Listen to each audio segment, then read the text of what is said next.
How far would you go to gain a mental edge or lose an addiction? Would you strap electrodes to your scalp? It's the hottest new answer to what ails you, whether your problem is poor concentration or chain smoking. How does it work? And is it too good to be true? Here's ABC's Neil Karlinski. It's about 3:30 and this will be my third cigarette of the day. Jessie Stevens is a smoker looking for a way out. This will be my fourth cigarette of the day. How bad does she want to quit? You might be surprised. The 24-year-old is at the University of New Mexico, where she is willingly going through a low-grade form of shock therapy, a combination of meditation and what's called brain stimulation, powered by a simple 9-volt battery. We've got you all set up here, so we'll just jump right into the meditation, if that's okay with you? Sure. And in California, I'm putting saline solution on the sponges. J.D. Leadham has given up his morning jolt of coffee Hi, Mom. for something a bit stronger. Leadham's morning boost almost sounds like he's jump-starting a car. He takes an actual jolt of electricity straight to his brain. This simple device, strategically placed on J.D.'s skull, could it be a real-life thinking cap? I definitely think it's effective. I've stopped drinking coffee altogether. I used to drink 2, 3, 4 cups a day, and now just doing one short TDCS session in the morning is enough to carry me throughout the entire day. It's called TDCS, Transcranial Direct Current Stimulation. Its users believe it can help sharpen focus and improve memory, coordination, and learning. Even though this form of brain stimulation is totally unregulated, YouTube is filled with people I instantly feel very good, very calm. posting their own DIY videos, There's definitely current going through my skull. claiming it's a virtual miracle treatment that can make people smarter and more focused, reduce anxiety, and ease pain. Among them, video gamers, I do feel pretty focused. who believe their skills have improved by hooking themselves up to TDCS kits. JD first heard about TDCS in college and says he used it as a supercharged learning aid. When I went in to take the test, I thought I was going to fail, but it turned out that I got an A, and I could actually remember looking at the questions on the test and remembering concepts down to the very paragraph that they were located in the book. Scientists in controlled clinical studies around the world have been researching TDCS's impact on the human brain for years. The military even wants in on it, funding some of the cutting-edge research now being done at the University of New Mexico's Clinical Neuroscience Center to figure out if brain stimulation can make soldiers sharper. We're going to do this for 30 minutes, basically running a weak current through 2 moistened sponge electrodes. In this experiment, student volunteers run through a series of threat assessments on a computer monitor, similar to what soldiers train with, to see if they perform better with their brains hooked up to 9-volt batteries. It feels like when your leg goes numb, not that bad at all though. Oh, now I can feel it. Now I can feel it. Is this freaking you out, or are you okay? I'm fine. It's interesting though. Yeah. Just a little electrical stuff can make you feel that way.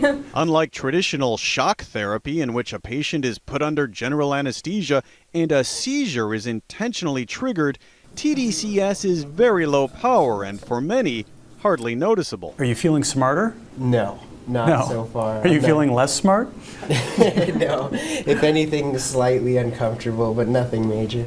Dr. Vincent Clark Place this over that area. is heading up the research here at what's become ground zero for some of the most comprehensive studies into TDCS. We can double learning rate in people. Let me hold you there. You really believe you are doubling learning rate? We have a number of studies. We've replicated a number of times. And each time we're able to at least double learning rate in people. It's so interesting, in describing this, you almost make it sound like a performance-enhancing drug. It can be used to enhance performance. So, like a pharmaceutical, it influences brain function in a way that might produce benefits. I came up with this design right here that Which brings us back to J.D. Leadham. At 25, he founded The Brain Stimulator, a business he started in his mom's garage. I put the first device that I ever built up on eBay, and it sold overnight, and the next one I put up sold within an hour. So I figured I might be onto something. Come on, let me show you how everything's done. Today, he's expanded into a factory. This is a row where everything gets wired up and quality control tested. He claims he ships between 25 and 50 devices a day for $90 a pop. Demand is so high, he needs help from his mom, uncle, even his grandmother. Alaska, Texas, New York, 2 in New York, Brazil. That's despite the fact that his website comes complete with the warning, the brain stimulator is not a medical device. And the results are from our findings and may be incomplete and/or completely wrong. Do not view this data as absolute fact. He says he isn't worried about being called a modern-day snake oil salesman and believes the market for brain stimulation is only growing. Probably a good 20 orders here. It could turn into something like in the wearables market, where it's common to see people walking around with these devices on their head. Or it could stay as more of something that people like to do in their house or in private. But could he be playing with fire? These devices have been shown to be safe when they're done in controlled trials, but no one's studied home devices to know, is it safe to give someone a unit and let them use it at home? That's very different. We asked ABC's Dr. Richard Besser, can't all this home brain stimulation be dangerous? The studies that have looked at this haven't found any harms. It's a safe thing to do. What we don't really know is short-term, long-term, does it really work? Following her session, Jessie, so desperate to quit smoking, says she feels a bit better and craves cigarettes less. It's the day after my treatment, and I have still yet to have a cigarette. But is it the brain stimulation? She thinks her results might just be from the meditation, not what came out of that battery. But you're a skeptic. I am a skeptic. I am definitely a skeptic. She's not alone. You know, I have to be a skeptic and wonder, well, if it's so great, why isn't everyone doing it? Why isn't there more research being done? Why is it just, a lab in New Mexico that has this secret?